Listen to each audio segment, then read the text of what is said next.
What's up, guys? It's your boy LB Fresh back again with another reaction. This time, my reaction to Scary Field Trip Horror Story Lemonade Horror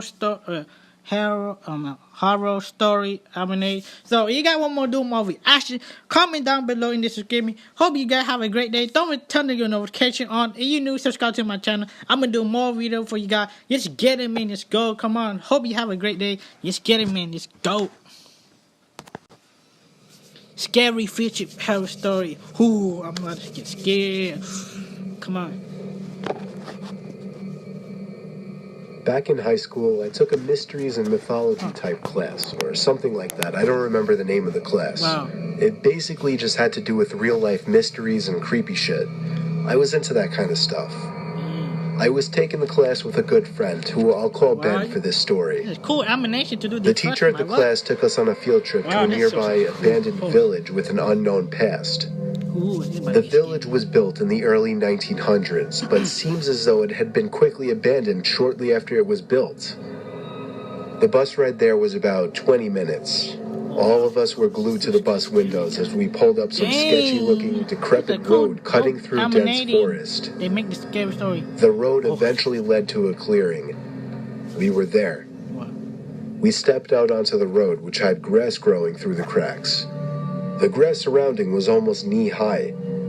Then there were the buildings. The tall, archaic brick buildings with the boarded-up windows all gave off such chilling vibes. The teacher lined all 20 of us up, counted heads, and then began leading the way. The point of this little field trip was to use the so-called skills we learned in class to see if we could put anything together about why the village may have been abandoned so long ago. Some of the buildings had holes in the walls to serve as entryways. There were even holes in the ground next to some of the buildings, seemingly dug to get into the basements of some of the buildings, which seemed creepy. I wouldn't do that if you gone. There was one building, though. It stood taller than any of the others. It just intrigued me the most. While the teacher was leading the group towards the village church, Ben and I decided to sneak off on our own to look for anything interesting. When we walked off in the direction of the tallest building, we saw a hole in the ground. It was dug by the back door of the building, which had been sealed off. In the hole was a ladder, which led down... I don't know why these two kids going on the looking, but it's interesting. To the concrete floor below. We both looked at each other and knew we had to do it. Ben climbed down first, then me. Oh, don't do it, no! Luckily, this was just around the time Apple started putting flashlights on their phones, so we had a source of light. It was creepy down there. So scary. There were a couple of beer bottles, one graffiti tag on the wall, and dusty wooden planks everywhere. There was a wooden stairway which led up to complete darkness, since all windows and doors had been sealed shut from above. We had already gone as far as to enter the building, so we figured we'd go up the stairs too. I went first, and with each step, the creakiness of the 100-year-old wood made me feel as if I was going to fall through each and every step. Ben followed suit. Man, don't do that. This floor of the building was very tight. Scary. Go down. It seemed like there were many It's so scary to go down there in the ground by yourself with your partner. I want to do that. Openings going off into different, smaller rooms. It was so dark in there, you would never even guess it was daytime. That didn't look scary. Ben and I were honestly starting to get creeped out in there and agreed to go back outside. But just then, there was a noise in one of the tiny rooms. Like a big rock hitting the concrete floor. A normal instinct would be to run, but Ben and I froze, locked eyes for a moment, then both tiptoed over to the opening of the room. We shined the lights into the room and ran. We ran back down the stairs and then up the rusty ladder back outside. Scary. Go back. We caught up to the group out of breath. We didn't say anything, though, to avoid getting in trouble.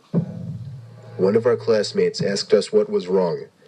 We told him we snuck into one of the buildings. And in one of the rooms, when we shined the light into it, we saw 3 guys standing maybe 10 feet away from the doorway, facing Ben and I in a weird formation, as if they were waiting for us. Oh, dang. That is so. As we continued about following this. the I don't know group, about this. we paid extra Wow. attention to the tall building we entered from the distance. And before leaving, we saw a person's face at one of the higher level windows that had not been boarded up. We never told the teacher in fear of getting in trouble. Man. We didn't know what to think. Were those just homeless people living in there? Were they gang members in hiding? Ben freaks me out with his theory. He says they were ghosts of the people who once lived in the town. Still, the way the three guys were just hauntingly standing there so calmly, staring at us the moment we peeked our heads through that doorway, I still can't get that image out of my head. I may go back to that village one day, just to prove Ben's idea wrong. You see the tower right there? You see the light right there, guys? Uh-oh. He going back? No. Don't! That's scary at nighttime. Don't! What you gonna see? Oh, man! What you guys think about this movie right there, man? I don't know, but dang, that's scary though. I don't know. Comment down and go if you want more reaction. Comment down. Don't forget to subscribe to my channel if you're new and hit the like button. I'm talking guys for the next video. Wow, this is instant. Peace.